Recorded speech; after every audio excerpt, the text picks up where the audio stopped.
Everybody, and welcome back to another Money Moves. Glad to have you here, and glad you could join us, whether it's on our YouTube channel or on a podcast platform.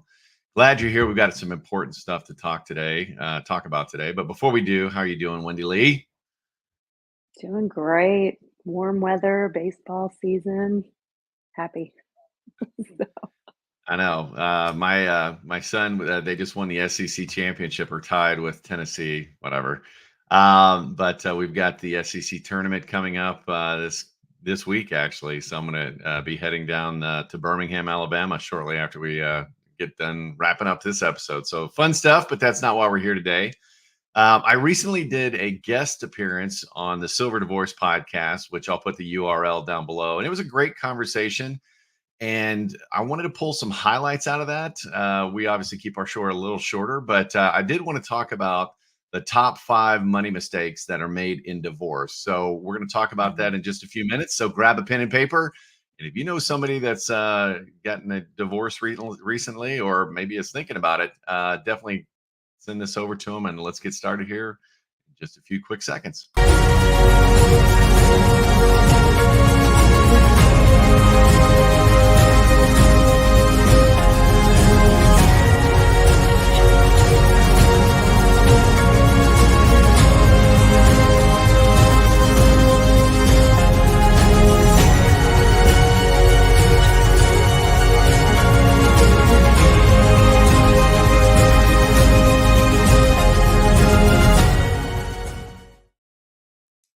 And we're back. So yeah, let's talk about money, mistakes, and divorce.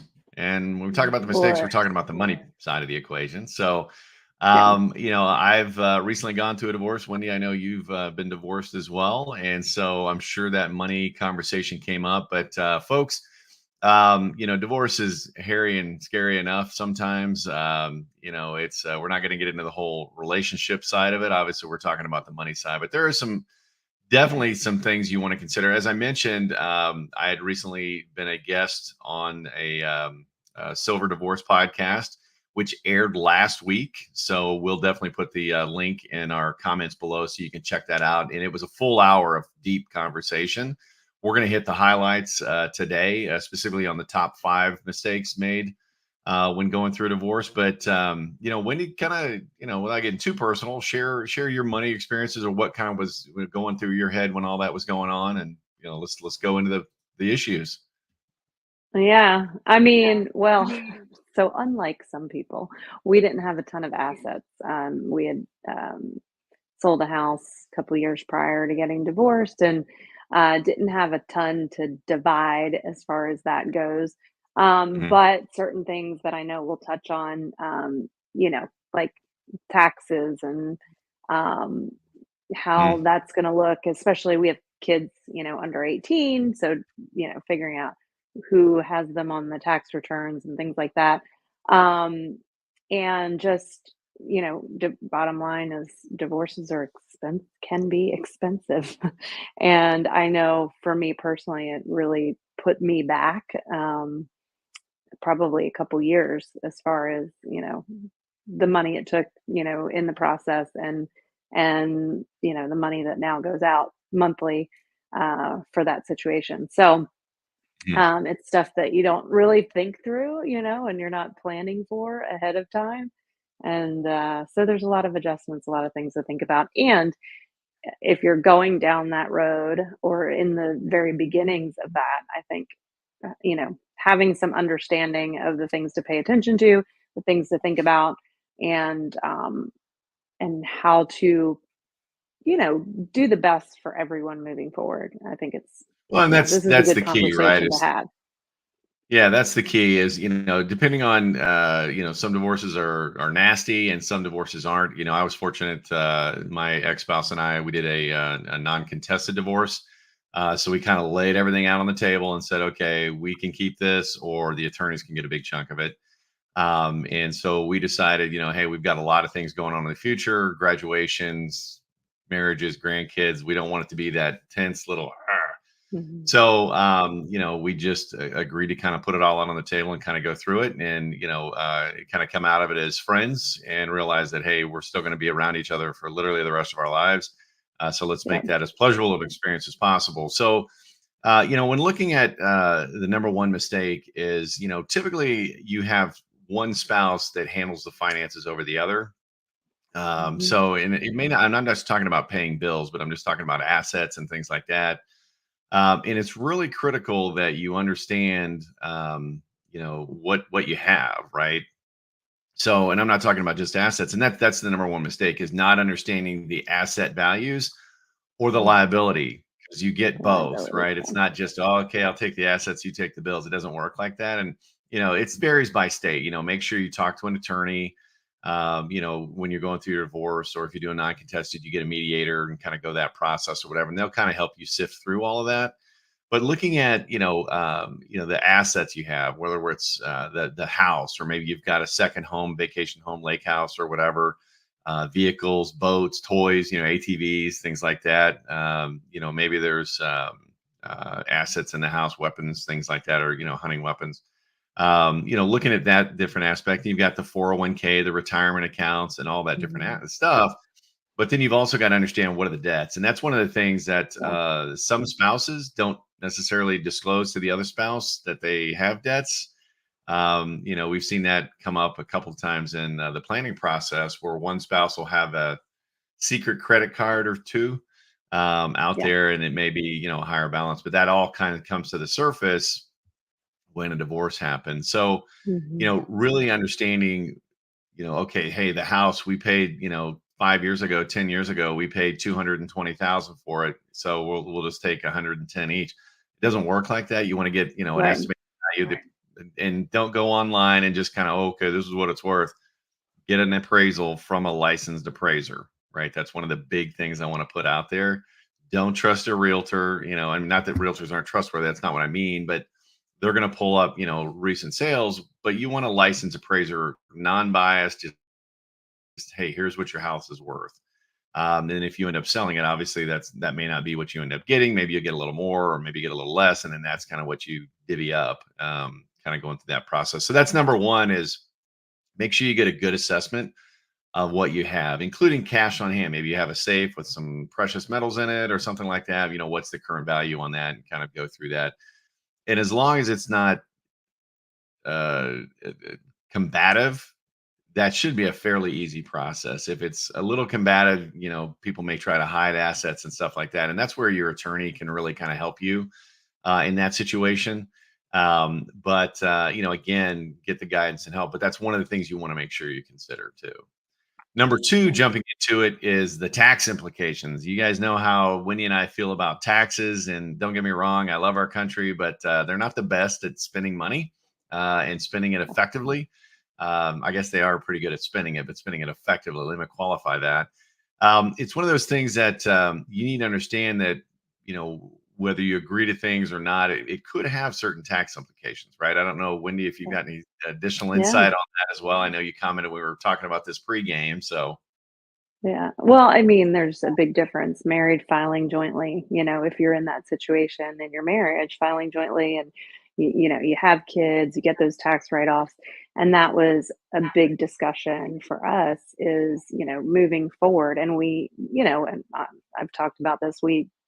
Uh, through my business and him as a realtor back in 2017, we created some tax debt, IRS debt, that we make payments on. And so then it was the conversation of, okay, because he'll get a tax return, I will have to pay in taxes moving forward, most likely in the current situation. So does his tax return go for that backhoe?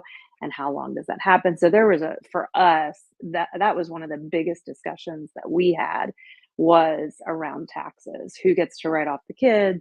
And then thinking about that too, for me, I mean, there was a big change in in my tax bill moving forward because I'm separate. I don't have that married mhm, filing jointly.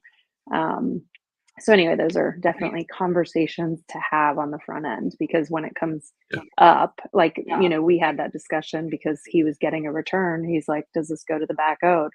And I'm like, yes. And that's all laid out in our documents. Yeah, and that's again the tax piece is very very critical, and understanding the implications. Kind of a little bonus commentary on that too is if you've got kids that are going into college or currently in college, looking at your FAFSA. As long as you and your ex-spouse are kind of working together, and when it comes to your kids, you should be working together. Period. It Yeah. shouldn't be I'll show her or I'll show him kind of an approach with the kids. So you definitely want to talk and have that conversations because under FAFSA, and again, read the rules, follow the rules. But you file under one parent, so kind of decide which would be the better parent to file the FAFSA under. So just kind of an added piece there. So number three is lack of liquidity. It's great that you want to keep the car. It's great that you want to keep the house or whatever, but you may have to Mhm. pay a portion of other monies to buy that person out of that asset because again, I'm talking in a 50-50 scenario here. um, you may find yourself a little cash strapped or cash poor, right? Yeah. I mean, you got a lot of the assets and you got the house, but can you afford the monthly upkeep? As far as the HOA, just the wear and tear on the house. Okay, now we've got to get the lawn seeded or who's going to mow and things like that. And that's one of the things too that you've got to consider with regards to um, the work that the other person did, right?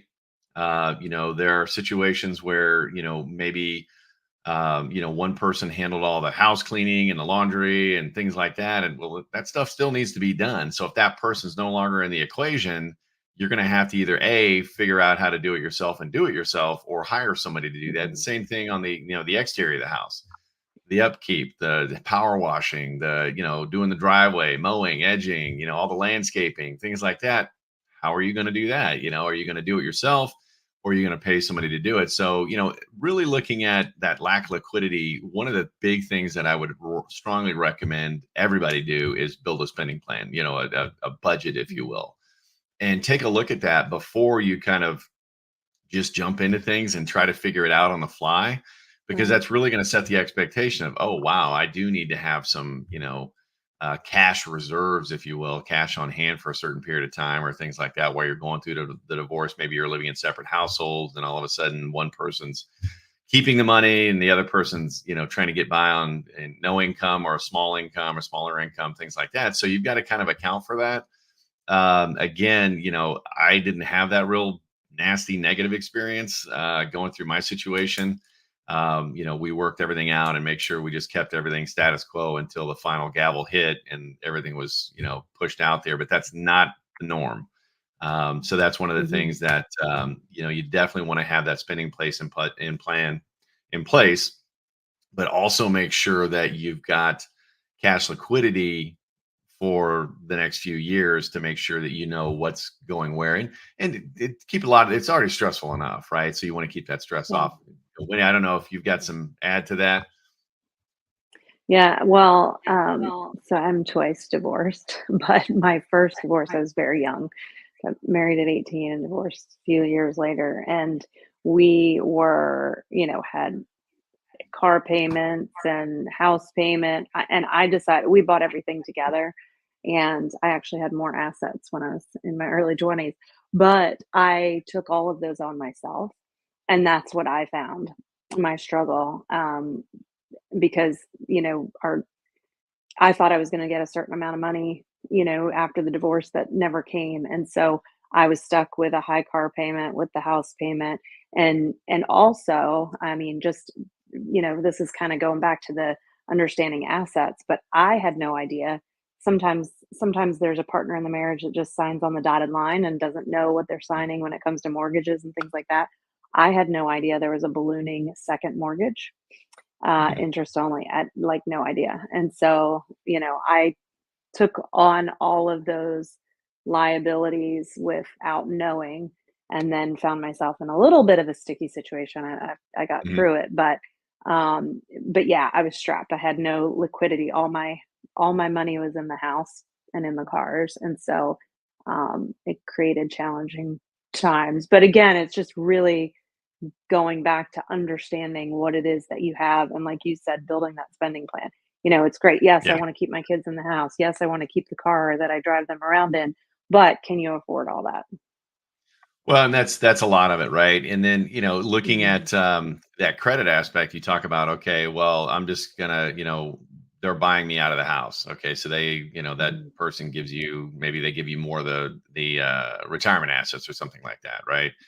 But unless they refinance that mortgage, you're still on that mortgage on your credit bureau and everything else. So Mhm. it's going to Yep. be hard for you, depending on your income situation, to qualify for another house if you want to buy a house down the road. So again, that's something to consider too in those joint accounts. Just because it says in the divorce decree that you're not liable, yeah, you're still liable on the credit and things like that. And the banks Mhm. still look at you as being liable.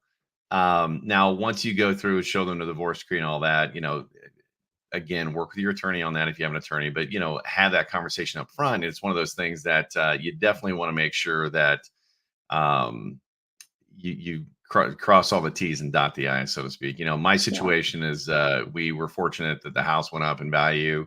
So we used that liquidity or the cash from that to pay off all the bills and everything else. So when we walked out of it kind of clean, I mean, it was the perfect storm, I guess, if you will, to keep it friendly. But, a lot of those things need to be considered. Another thing, and this is number 4, is understanding the value of the retirement benefits and how all that works, right? If Mm. you've got a 401k or 403b or something like that, you've got to go through what's called a quadro. That's QDRO process, and that's a little timely and a little bit of a pain in the butt. But again, you want to make sure that you don't just, okay, hey, cash out the 401k and then we're going to split it, because then, okay, you're going to hit penalties. You're going to be taking all kinds of taxes on that as well.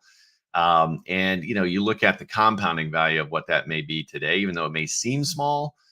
That's going to compound or double, every 7 to 10 years, right? So that $10,000, 40 years from now, 10 goes to 20, 20 goes to 40, 40 Mhm. goes to 80, 80 goes to 160,000. That's kind of the value you're losing. So it's something that you definitely want to kind of think about and talk through, and be as civil as possible at that. And then finally, looking at the lack of guidance on the financial side. If you're not a Mhm. financial expert, if you don't, or if you've got a parent that is kind of guiding you, don't get me wrong, seek advice from your parents. I'm not saying not to, but you want to have somebody who this Yeah. is their world, right? And that's one of the things we do. We work with a lot of people going through a divorce situation. And guide them through all the what if scenarios on things to think about. Again, we're not giving legal advice. We're not giving relationship advice on how to do it.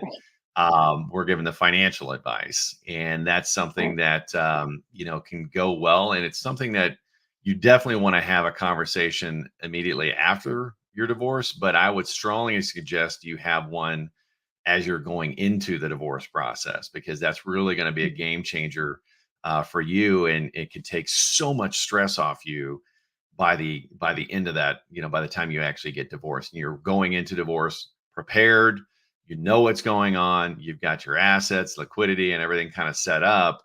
And then you can begin that life of, that next chapter of your life with that much less stress. You don't have to worry about the money side of it, right? Or at least you figured out what you're going to do about the money side of it, right? And that's kind Mhm. of the biggest thing of it, is have that financial coach. If you need somebody, obviously we'll talk to you, but find somebody that's not just trying to sell you something, that's actually giving you Yeah. some life advice and things like that as far as your money goes. Yeah, that's good stuff. And, unfortunately, it's something we see very often. And I just got a phone call a couple weeks ago. Hey, Wendy, this situation going through a divorce, you just need, you know, before going into it, which is so wise, right? Before going into the legal side, like, what are things I need Mhm. to be aware of? And Yeah. so it's a lot to think about. And I'm always about surrounding yourself with the people that can help you make those decisions, right? We're always quick to go to an attorney, but not always a financial planner in this situation. But it's definitely gonna make the process much smoother. And again, I know John, you guys go listen to that podcast that he did with Silver Divorce, because it digs way more in depth into all these things. But there's so much to think about, that you're probably not thinking about, because you're in an emotional state going through a Yeah. divorce. You're Yeah. going through, the family and the relationship side. And, it helps to have a team there by your side thinking about the things that aren't coming to mind for you. So, Well, it really does, and it helps that remove the emotion out of that piece of it as well. mhm. And it's something, you want to obviously protect your rights, but you want to know what's going on with the money, not just getting your fair share. It's okay. How do I do this going forward. And you may be in a situation where you've never had that exposure, because the other spouse took care of all that stuff. Well, now you need to Mhm. understand, and there's no getting around it, right? So that's one of the things that is definitely important. So just to kind of recap, you've got number one, not understanding the values of both the assets and the liabilities, right? Because you get both. Ignoring the tax implications. I say that 10 times fast. Ignoring the tax implications on what's going on both at the state and federal level. Mhm. The lack of liquidity. You don't want to have all the assets and no cash to support that, because obviously there are bills attached to assets and things like that. Inadequate attention to retirement benefits. And then lastly is no long-term financial planning in place. And that's, I think the cornerstone, if you will, of going through the money side of a divorce. Again, that silver divorce, it's designed for post 50 divorce, but I'm going to tell you right now, the information we talked about, I don't care if you're 50, 40, 30, or 25. There's good information in there for you. I would Mhm. encourage you to listen to it. And do me a favor, that the ladies that were doing it, both awesome ladies, give them a like and a thumbs up, and give them a follow on your favorite podcast platform as well. But we'll put the link in below. And then obviously, if you need to reach out to us and want a financial plan, we'll put a link in there as well. And just mention the Money Moves podcast, and we'll take care of you as well, give you a free financial plan and kind of help you start figuring things out. So everybody, hopefully this was helpful to you. Again, I think we're just scratching the surface on this, but again, I want to thank everybody for joining the show, and give us a like, right? Share this. We're trying to get that out there, both in the YouTube world as well as the podcast platforms out there. So definitely give us some love. We would greatly appreciate it. It does help those algorithms. And again, Wendy, thank you very much. And everybody, we'll catch you next week on Tuesday for another Money Moves. Have a great week. Bye bye.